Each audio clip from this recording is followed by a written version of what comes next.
Merong sumuntok sa akin. Kaso nung tumili ako ng malakas, biglang nag-alisan. Wika nito. Kilala mo ba kung sino ang mga sumuntok sa'yo? Tanong ko. Hindi nga. Kasi ang bilis ng pangyayari at mabilis na rin silang sumakay sa van. Saad ni June. Bumalik ulit ang tingin ko sa mga kasamahan kong nurse. Gusto ko tuloy matawa sa kanila. Bakit naman kayo nasagawa ni Mr. De Vera? Tanong ko. Sabi kasi ni Dr. Miles, kailangan daw ni Mr. De Vera ng nurse dahil nahihilo daw. Kaya nang pumasok na kami sa private room niya, dito sa ospital ay bigla kami sinigawan. Ayaw daw niya sa amin at ibang nurse daw ang ibigay sa kanya. Ang daming nurse na pumunta doon kaso ayaw niya. Kapag wala pa rin nakuhang nurse, ikaw naman ang pumunta doon, Brianna. Wika ni Tin. Hala, ayoko. Iba na lamang ang papuntahin niyo doon. Todo iling ko sa mga ito. Kung wala pa siguro nangyari sa amin ni Adrian ay baka manguna pa ako sa pagpunta doon. Mga 1 buwan muna akong hindi magfa-follow kay Adrian. Mahirap na at baka makilala ako. Baka mawalan pa ako ng trabaho. Nakita ko ulit ang iba pang mga nurse na galing sa private room ni Adrian. Parang mga nalugi sa negosyo ang mga pagmumukha ng mga ito. Katulad din sila ng mga naunang nurse. Oh, ano nangyari sa inyo? Nakapili na ba ng nurse si Mr. De Vera? Tanong ko sa mga ito. Malungkot ang mukha ng mga ito na umiling sa akin. Parang mga nanghihinayang pa dahil hindi sila ang napili. Brianna, pumunta ka sa private room ni Mr. De Vera. Utos sa akin ni Dr. Miles. Bigla kasi itong lumapit sa akin. Dr. Miles, baka hindi din po ako matanggap bilang private nurse ni Mr. De Vera. Subukan mo lang, Brianna. Kapag natanggap ka, ay swerte mo dahil mas malaki magiging sahod mo sa kanya. Wika ni Dr. Miles sa akin. Pero doktor, huwag ka nang umangal pa. Lumakad ka na. Pagtataboy nito sa akin. Labag man sa kalooban ay lumakad ako patungo sa private room ni Mr. De Vera. Puno ng kaba ang dibdib ko ng mga oras na ito. Alam kong kaya mo yan, Brianna. Pahabol na sigaw ni Dr. Miles. Ganon din ang mga kasamahan ko. Abot-abot ang dasal ko na sana'y huwag akong makilala ni Adrian. Lagot ang trabaho ko kung sakaling matandaan ako nito. Mabibigat ang mga hakbang ko papasok sa loob ng elevator. Pinagpapawisan din ako ng malamig. Lalong tinambol ang dibdib ko nang nasa harapan na ako ng pinto ng private room ng binata. Kumatok muna ako ngunit walang sumasagot sa loob kaya marahan ko itinulak ang pinto para malaman ko kung ano na ang lagay ng mahal ko. Nakita ko itong nakahiga sa kanyang kama. Nakapikit din ang mga mata. Ang gwapo talaga ng mahal ko. Ang sarap halikan at gahasain. Who are you? Tanong nito pero nakapikit ang mga mata. Sir, I am Brianna Cortez. Pinadala po ako ni Dr. Miles dito. Kailangan niyo daw po ng nurse. Wala akong narinig ng salita dito. Nakapikit pa rin ka sa mga mata nito kaya pumasok na lamang ako sa loob ng room nito. Kahit kinakabahan ay lumapit ako dito. Baka bigla din akong sagawan at palayasin ito. Sir, ano po bang masakit sa'yo? Nakalagay po kasi sa record nyo na nahihilo kayo. Pero okay naman po ang dugo ninyo. Hindi naman po kayo low blood at hindi rin kayo high blood. Saad ko. Marunong ka magbasahe? Tanong nito.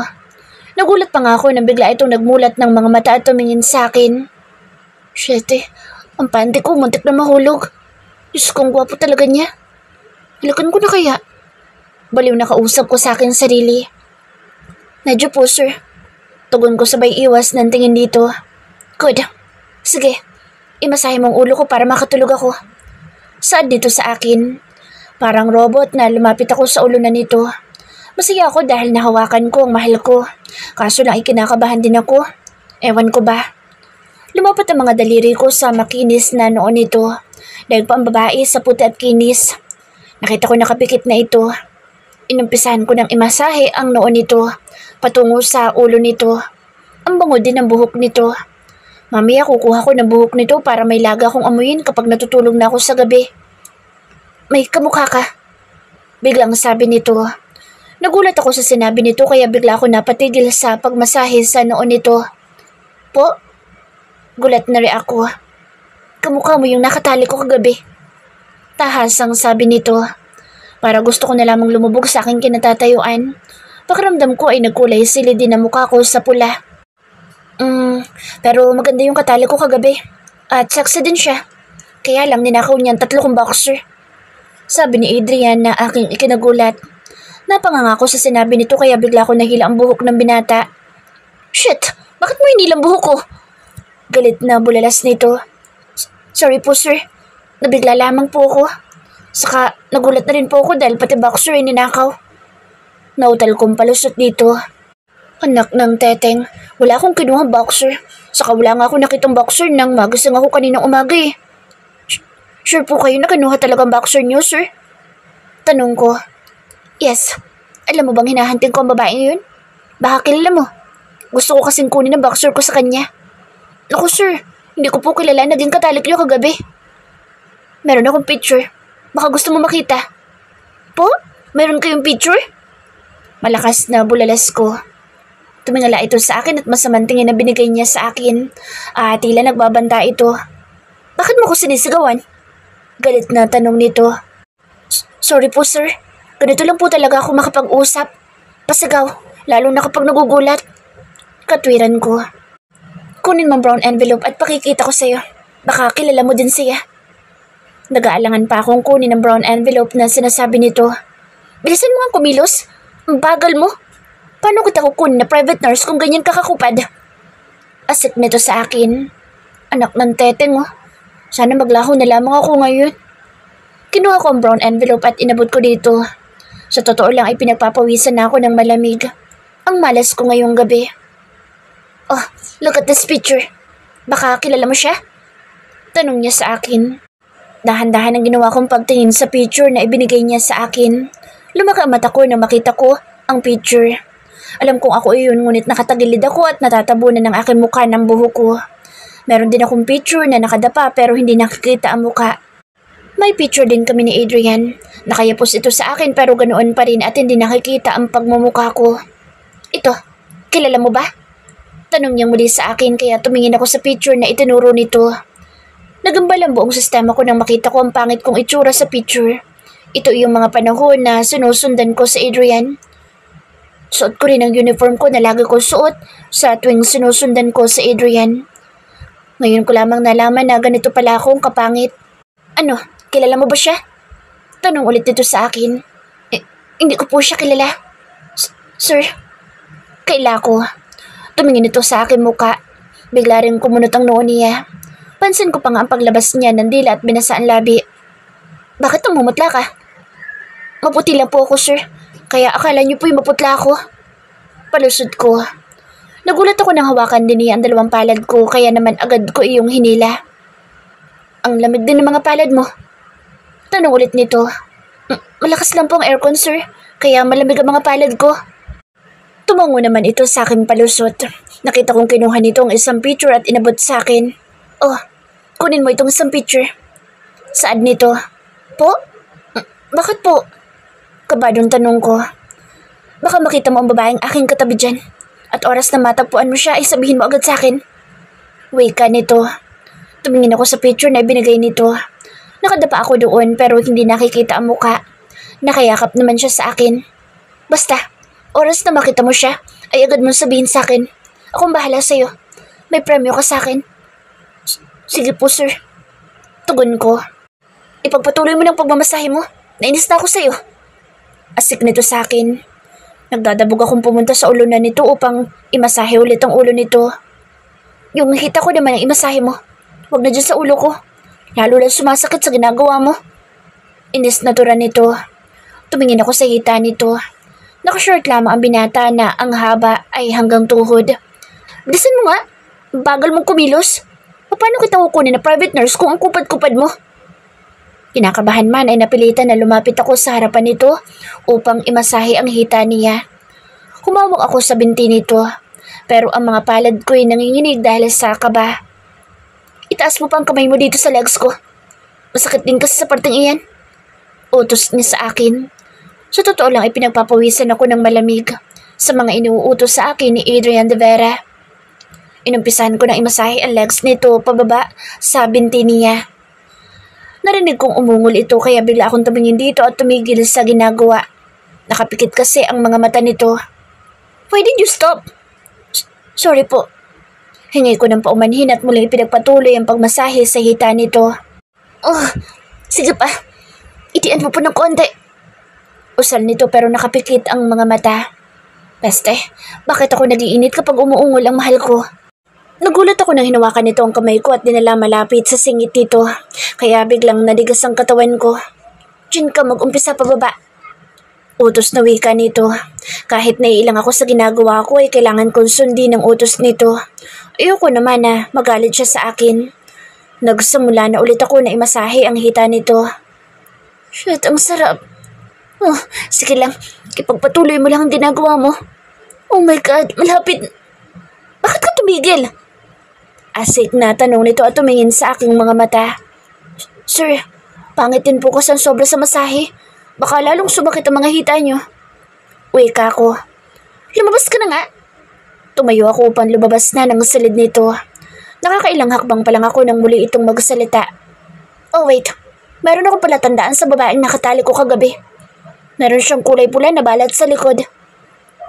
Nanlalaki ang mga mata ko sa sinabi nito. Sobrang kabog din ang dibdib ko. And meron din siyang nunal sa kanyang pus. Hindi ko na pinatapos ang sasabihin nito. Sir, alis na po ako. Paalam ko at halos siliparin ko ng pintuan, makalis lamang sa loob ng private room ni Adrian de Vera. Diyos ko, paano ko matandaan ako nito? Lagot ako oras na magkaalaman. Baka mawalan ako ng trabaho. Nakahinga lamang ako ng maluwag na makalabas na ako ng elevator. Inamoy ko pa nga ang palad ko sapagkat dumikit pa doon ang bango ni Adrian. Hindi muna ako maghuhugas ng kamay. Aamoy-amoyin ko muna ang aking palad. Nakakaakit kasi ang amoy ng mahal ko. Ang nakakainis lang kapag kaharap ko sa Adrian ay parang gusto kong tumakbo papalayo rito. Ngunit kapag wala naman ito sa aking harapan ay hinahanap-hanap ko naman ito. Tila nababaliw na ako. Hey, Brianna! Pagtawag sa akin ng mga katrabaho kong nurse. Kaya alanganin pa akong umiti sa mga ito. Ang tagal mo sa loob ng private room ni Mr. De Vera. Ikaw ba ang napiling private nurse niya? Tanong ng mga ito sa akin. Wala naman sinabi sa akin. Baka hindi ako kasi ang kupad ko raw kumilos. Sad ko sa mga ito. Oh, ano lamang ginawa mo sa loob ng room ni Mr. De Vera? Tanong ulit ng mga ito. Nagpamasahe lamang siya sa akin. Kaya lang hindi nagustuhan ang aking ginawa sa kanya kaya pinalabas ako. Sad ko sa mga ito. Wow, talaga? Ang swerte mo naman, Brianna, kasi nahawakan mo si Mr. De Vera. Kinikilig na saad ng mga kapwa ko nurse. Ha? Ano swerte doon? Sinagawan nga ako eh. React ko. Pero sa loob-loob ko ay talagang swerte nga ako dahil nahawakan ko ang aking mahal. Sana magkaroon din kami ng pagkakataon na mahawakan si Mr. De Vera. Kinikilig na wika ng kasamahan kong nurse. Sabay tili ng mga ito. Guys, pupunta muna ako sa locker room ko. Paalam ko. Lumakad na ako papunta sa locker ko para ilagay ang picture na ibinigay sa akin ni Adrian. Napangisi ako na makita ko ang picture namin. Kaya lang hindi nakikita ang mukha ko rito. Pero ayos na ito na hindi kita ang face ko. Baka pagtawanan lamang ako ni Adrian at mawalan pa ako ng trabaho. Dumating ang oras ng out ko sa trabaho kaya naghanda na ako sa akin pag-uwi dahil tapos na ang duty ko. Medyo sabog na rin ako dahil sa antok ko. Lumabas ako ng ospital na aking pinagtatrabahuhan. Naghihintay ako ng masasakyang jeepney nang may tumigil na kotse sa harapan ko. Bumukas ang bintana ng sasakyan. Nagulat pa nga ako na makita ko ang pagmumukha ng mahal ko. Wala man lang itong kangiti-ngiti na tumingin sa akin. Yam, sumakay ka na at mukhang kanina ka pa naghihintay na masasakyan mo. Saad ni Adrian. Sir Adrian, hindi po Yam ang pangalan ko. Brianna po, Sir Adrian. Usal ko. Okay Yam, sige na. Sumakay ka na para makatulog ka na rin. Usal pa nito. Ang bobo naman ng mahal ko. Sinabi ng Brianna ang pangalan ko at hindi Yam. Umiiling na lamang ako rito. Hurry up! Get in the car! Napakamot na lamang ako sa aking ulo dahil wala na akong pagpipilian. Kailangan ko nang sumakay sapagkat antok na talaga ako. Nagmamadali akong pumasok sa loob ng kotse nito. Sinabi ko rin sa driver kung anong address ko. Medyo makakatipid ako nito sa pamasahe kahit isang araw lamang. Nakita ko may hawak na brown envelope ang mahal ko at pagkatapos ay may kinuhang puting papel sa loob noon. Tumingin siya sa akin at ibinigay sa akin ang papel na aking ipinagtataka. Pirmahan mo ito. Utos niya sa akin. Tumingin ako sa ibinibigay nito sa aking papel. Kumunot din ang noo ko. Para saan po yan, sir? Nautal na tanong ko. Kontrata yan. Dahil ikaw ang kukunin kong private nurse. Saad ng mahal ko sa akin. Napangangako sa pagkagulat. Kinuha ko ang papel na hawak nito mula sa kamay niya. Nagsalubong ang kilay ko nang mapuna kong wala naman akong nakitang kahit na isang sulat. Sure, bakit wala namang nakasulat dito sa sinasabi mong kontrata? Merong nakasulat dyan. Hindi mo lamang nakikita. Wika nito. Ha? Meron po ba? Nagtataka kong tanong. Masamang tingin na ibinigay nito sa akin. Medyo natakot ako sa binata. Ngunit nagdadalawang isip pa rin na pirmahan ko iyon. Sige na, pirmahan mo na. Ang dami mo pang tanong. Sir, babasahin ko muna ito, ibigay mong kontrata at bukas ko na lamang po ibibigay. Nagsalubong ang mga kilay nito nang tumingin sa akin. Tila gusto akong ibato papalabas ng sasakyan nito. Pipirma ka ba o hindi? Baka gusto mong ibalibag kita papalabas ng kotse ko. Pananakot sa akin ng binata. Hindi na ako nag-isip. Labis kasi ako natakot sa aking mahal. Kaya naman nagmamadali kong kinuha ang ballpen ko sa bag ko. At pagkatapos ay pumirma ko sa sinasabi nitong kontrata. Diyos ko po, nakakatakot naman ang mahal ko. Baka nga bigla akong ibalibag palabas ng kotse. Ito na po, sir. Nautal kong wika sabay abot ng papel na may perma ko sa lalaki. Nakangising kinuha niya sa akin ng papel. Bumaling din ako sa driver at napuna ko nakangiti pero umiiling naman. Hindi na rin nagsalita ang lalaki kaya tahimik na lamang ako nagmamasid sa labas ng bintana ng kotse nito. Busy rin naman si Adrian sa kanyang cellphone. Hindi na nga ito lumingon pa sa akin pero bigla ako napangisi nang maalala kong ako ang napili niyang maging private nurse. Gagawin ko ang lahat para matuwa naman siya sa akin. Hindi ko na ito kailangang sundan pa kahit saan magpunta dahil lagi ko na itong makikita at araw-araw pa iyon. Pansin kong malapit na kami sa inuupahan kong bahay. Kuya, dyan na lang po ako sa tabi. Sabi ko sa driver ni Adrian. Tumigil naman ang sakyan kaya naghanda na akong bumaba pero tumingin muna ako sa mahal ko upang magpasalamat. Sir, salamat po. Anas ko pa pero hindi malang ito tumugon sa sinabi ko sapagkat busy pa rin kasi ito sa cellphone niya. Bumaba na lamang ako ng kotse nito. Tumingin muna ako sa driver at ngumiti. Thank you po kuya. Wika ko. Ngumiti rin naman ito sa akin. Brianna! Narinig kong may tumawag sa akin at nakita ko masugid kong maliligaw na si Troy. Lumingon din ako sa kotse ni Adrian. Bakit kaya hindi pa umaalis ang sasakyan nito? Brianna, sino yung nagatid sa'yo? Tanong nito. Yung bago kong papasukan trabaho. Kukunin kasi akong private nurse. Saad ko. Wow, talaga? Mas mabuti yun, Brianna. Meron pala ako ibibigay sa'yo, Brianna. Nakita ko ang chocolate na hawak nito at ibinigay sa akin. Nakangiti ko namang tinanggap iyon. Sana magustuhan mo, Brianna. Naku, nag-abala ka pa. Pero thank you dito ha. Sige na, Troy. Papasok na ako sa bahay ko. Medyo inaantok na kasi ako. Paalam ko rito. Tumalikod ako at tuluyang pumasok sa bahay ko. Agad ako nagpunta sa aking silid at nagbihis ng short at manipis na hanging blouse. Dito lang naman ako sa bahay, kaya ayos lamang na ito ang aking suot. Hindi pa ako nakakahiga sa kama na may biglang kumatok sa pinto ng inuupahan kong bahay. Wala akong inaasahan na pupunta dito. Alam kong may mga pasok sa trabaho ang mga kaibigan ko ngayon. Sino kaya to? Tanong ko sa aking sarili. Tumayo na lamang ako upang buksan ang pinto. Nakasimangot pa nga ang aking pagmumuka, lalo at antok na ako. Nagulat ako at halos nanlalaki ang mga mata ko na makita ko si Adrian. Kinusot ko pa ang mata ko at baka antok lamang ako pero siya talaga ang nandito sa harapan ko. Tititigan mo na lamang ba ako? Inis na tanong nito. Sir, meron pa po ba kayong kailangan? O hindi pa nasasabi sa akin? Tanong ko. Baka gusto mo akong papasukin sa loob ng bahay mo. Hindi yung dito mo ako tinatanong. Tingin ka ba tumanggap na yung bisita? Sorry po sir. Sige po, pumasok na kayo. Nakatungong wika ako. Asungit talaga ng mahal ko. Pansin kong nakatingin ito sa chocolate na ibinigay sa akin ni Troy. Tila nagagalit ito sa pagkain na iyon. Sir, ano pong gusto niyong inumin? Huwag ka na mag-abala pa. May sasabihin lamang ako sa iyo kaya pumunta ako rito. Masungit na wika nito. Tumingin ito sa akin. Tingin ka bang magsuot ng damit? Napakaliswa naman. Tahas ang wika nito. Napangako sa tinuran niya sa akin. Sasagot sana ako nang maunahan akong muli na magsalita. Ayusin mo na mga gamit mo dahil ngayon na tayo pupunta sa bahay ko. Po? Isasama mo na ako sa bahay mo, sir?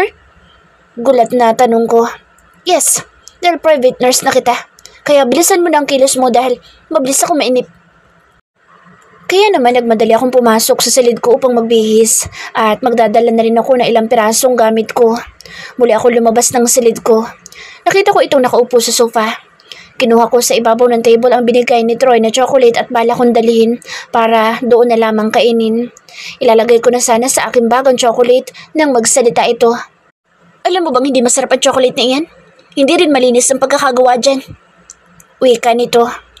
Totoo po ba yan, sir? Gulat na tanong ko. Yeah, tugon lamang nito. Sayang naman ang pera na pinambili dito ni Troy. Wika ko pa. Nasa sa'yo kung kakainin mo pa iyan. Sa akin lang ay baka sumakit ang tiyan mo. Wika nito. Nangihinayang na inilagay ko sa basurahan ng chocolate pero ayoko naman na sumakit ang aking tiyan. Let's go. Kailangan na nating umalis. Galit na wika nito. Inilak ko ang pinto ng bahay ko at mabilis na sumunod dito. Nakita kong pumasok na ito sa kotse. Hindi na ako aasa na pagbubuksan ako niya ng pinto ng sasakyan. Agad akong pumasok sa loob ng kotse nito. Pansin kong busy na naman ang lalaki pero may nais akong itanong dito. Sir Adrian, kung sakaling matapos ko na po ang kontrata ko bilang private nurse mo, makakabalik pa po ba ako sa ospital? Tanong nito. Yes, tugon nito. Nakahinga ako ng maluwag sa isinagot nito. Hindi na rin ako muling nagsalita. Baka kasi magalit ito kapag panay ang tanong ko. Pansin ko kasing ayaw nito ng maingay. Labis ding nagagalak ang aking puso sapagkat makakasama ko ng aking mahal na si Adrian De Vera. Kahit lihim lamang ang aking pagmamahal dito. Masaya na akong nakikita ito. Sana lang ay huwag mo na itong mag-asawa. Tumigil ang sasakyan ni Adrian. Namataan ko ang malaking bahay sa harapan. Sa totoo lang ay ngayon lamang ako makakapasok sa ganito kagandang mansyon. Lumabas si Adrian ng kotse at tuloy-tuloy na pumasok sa loob ng bahay. Nurse Brianna, sumunod ka sa akin at dadalhin kita sa magiging silid mo. Anas ni Kuyang driver. Nakikita ko ang mga tauhan ni Adrian na nasa labas ng bahay. Natatandaan ko ang mga ito dahil pumupunta sila sa ospital. May lumapit sa aming babae. Ang ganda naman ng babaeng ito. Tumingin din ako sa mata nitong kulay asul. Ang ganda ng mata nito. Lumapit siya sa amin at ngumiti sa akin. Ako na ang maghahatid kay Nurse Brianna sa magiging silid niya. Wika nito kay Kuyang driver. Tumango naman ang driver at iniwan na kami. Saka tingin ko yung mukhang mabait ang babaeng ito. Agad kaming umakyat sa hagdan at dinala ko sa magiging silid ko. Halos lumuha ang mga mata ko sa ganda at laki na magiging kwarto ko. Tawagin mo na lang po akong Apo. Bigla itong nagsalita kaya lumingon ako rito. Maraming salamat. Tumango siya sa akin at nagmamadali ding lumabas ng aking silid. Nang mawala na ito sa aking harapan ay agad ako nagpalit ng damit dahil pwede naman sigurong matulog muna ako. Hindi pa naman ako ipapatawag ni Sir Adrian. Agad ako nahiga sa malambot na kama. Ipinikit ko ang aking mga mata ngunit hindi pa ako halos nakakatulog nang bumukas ang pinto ng silid na aking kinalalagyan at pumasok si Adrian. Pasimple ko tuloy na hinila ang kumot upang takpan ang katawan ko. Wala pa naman ako suot na bra at manipis din ang suot kong short lalo na ang damit ko. Sir, meron po ba kayo ipag-uutos? Tanong ko na kinakabahan. Lumipat ka sa kwarto ko. Utos nito. Po? Gulat na sabi ko. Iyoko nang paulit-ulit. Dasan mo kang tumayo dyan? Saka huwag mo nang takpan ang katawan mo dahil kahit magubad ka sa harap ko ay hindi naman ako maaakit sa'yo. Tahasang sabi nito sa akin. Nakakainis naman itong mahal ko. Ang sungit-sungit talaga. Kaya basta ko na lamang inalis ang kumot sa katawan ko at agad na bumangon upang kunin ang bag kong dala. Tumalikod ako dito upang magsuot ng bra. Hindi na ako nagpalit ng damit. Maputi naman ang katawan ko kaya hindi nakakahiyang ipakita. Sumunod ka sa akin. Walang imik na sumunod ako sa lalaki. Napangangako na makapasok na ako sa kwarto ni Adrian. Sobrang laki ng kama at pwede ako magpagulong-gulong doon at hindi ako basta mahuhulog. Yung gamit mo ay doon mo ilagay sa cabinet. Mamaya mo na iayos. Matulog ka na. Sabi nito sa akin. Saan po ako matutulog? Nahihiyang tanong ko. Tumingin ito sa akin, nakakunot ang noo. Pwede ka matulog sa kama dahil malaki naman iyan. Kung nag-iinarte ka at ayaw mong may katabing lalaki, pwede ka dito sa ibaba. Asik nito sa akin. Hindi na lamang ako nagsalita. Totoo nga ang sabi ng mga katrabaho ko na masungit itong si Adrian. Pero napapangiti pa rin ako dahil magiging katabi ko sa higaan ang mahal ko. Walang imik na lumapit ako sa kama upang mahiga. Nakita ko pang ang isinarado ng binata ang bintana kaya dumilim dito sa loob ng silid. Pabor naman iyon sa akin para makatulog ako. Ipinikit ko na ang mga mata ko. Narinig kong lumabas na rin ang aking mahal. May ngiti sa aking mga labi na natulog ako. Nagising lamang ako nang may tumatapik sa mukha ko. Hey, wake up! Narinig ko ang boses ng mahal ko. Iminulat ko ang mga mata ko upang alamin kung bakit ako ginigising nito. Meron po ba kayo ipag-uutos, sir? Tanong ko pero ang mga mata ko'y gusto nang pumikit. Oras na para kumain ng tanghalian. Baka gusto mong bumangon na dyan nang makakain ka na. Sir, mamayang gabi na lang po ako kakain. Antok pa po ako. Wika ko at tuloy-tuloy na ulit na nilamon ng antok. Halos mapabalikwas ako ng bangon nang marinig kong sumigaw sa Adrian. Pagtingin ko rito ay may kausap ito sa cellphone. Nakatalikod naman siya sa akin. Tumagilid ako at nagbabalak ulit sanang matulog na magsalita ito. Bumangon ka na at kumain ka na. Baka gusto mong buhusan pa kita ng tubig nang tuluyan ka magising. Galit na bulalas na Adrian. Kahit antok pa'y napilitan akong bumangon na. Kaysa naman tuluyang magalit sa akin ang binata. Palabas na sana ako ng silid nang galit na naman itong magsalita sa akin. Lalabas ka na ganyan ang suot mo? Huwag ka na lumabas. Nagpadala na ako ng pagkain mo rito. Wow, kahit pala masungit ang mahal ko ay ang sweet din ito. Bigla na naman akong kinilig.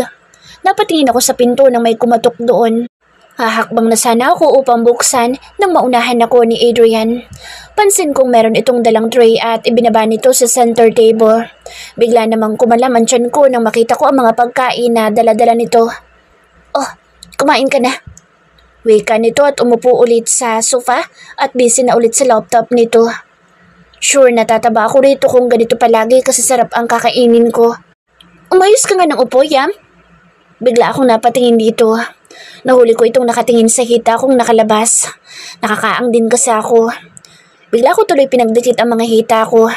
Medyo nahiya ako lalo at magkatapatan kami. Sir, hindi naman po Yam ang pangalan ko. Brianna. Brianna po sir ang pangalan ko. Sa lubong ang kilay na tumingin siya sa akin pero hindi nagsalita. Hindi naman mahirap bigkasin ang pangalan na Brianna. Tapos ka nang kumain? Tanong nito. Opo. Sagot ko. Nakita kong ibinaba nito ang laptop at tumingin sa akin. Tumingin ako sa labi nitong nagsasalita. 3 taon ng kontrata mo sa akin bilang private nurse ko. Saad nito. Po? 3 taon? Yes, may problema ba? Kung may balak kang umurong sa pinirmahan mong kontrata, kailangan mo magbayad na 1 milyon at wala ka din trabahong babalikan sa ospital na pagmamay-ari ko. Wala naman pong problema, sir. Nagulat lamang po ako. Saka wala naman po akong balak na umurong. Good. At magkakasundo tayo. Nakangisi ako sa aking isip. Ang tagal ng 3 taon. Sana'y mapikot ko si Adrian De Vera. Hanggang nandito ka sa poder ko ay bawal ka mag-boyfriend at magpaligaw. Okay po, sir. Mabuti man at nagkakaintindihan tayo, Yam. Napakamot na lamang ako sa ulo nang marinig ko na naman na tinawag akong Yam. Mukha ba akong Yummy? Nakita kong tumayo ito at humiga sa kama. Tumingin pa nga ito sa akin. Imasahe mo likod ko dahil masakit. Utos nito sa akin. Ito na naman po kami. Mahina akong bulong. Lumapit ako sa kama at naupo. Magsisimula na sana akong imasahe ang likod nito nang biglang nagsalita ang binata. Kung ganyan ang upo mo, hindi magiging maganda ang pagmamasahe mo sa likod ko. Umayos ka ng pagkakaupo sa likuran ko. Hindi ka naman siguro mabigat, no? Po? Gulat kong wika. Bilisan mo, Yam. Ang kupad mo talaga. Asik nito sa akin. No choice ako kundi ang sumaklang sa malapad na likod ng aking mahal. Pero sa aking isip ay nandoon ang saya at kilig. Malakas na napaungol ito na ikinagulat ko. Hindi pa nga ako nagsisimula ay umuungol na agad ito. Kakaupo ko pa lang sa likuran nito. Inilapat ko ang mga palad ko sa likod nito at inumpasahan ko na ang pagmasahe sa malapad nitong likod. Shit, ang sarap. Ungol ito habang hinahagod ko ang likod nito. Idiin mo pa ng konti, Yam. Paos na wika nito. My God, ganito ba talaga si Adrian kapag minamasahe? Sobrang ingay. Tila ba iba ang dating ng ungol nito sa akin? Parang alas mong pakinggan. Sige pa. Ipagpatuloy mo lamang ang iyong ginagawa. Anas ng lalaki. Nagulat ako sa mabilis na pagtihaya nito. Hinawakan ako sa bewang at inangat ng konti. Hindi ako makapag-react sa ginagawa nito. Hindi ako makagalaw, lalo at meron akong nauupuan na pumipintig sa ilalim ko. Hindi ko tanga kaya alam ko kung ano iyon.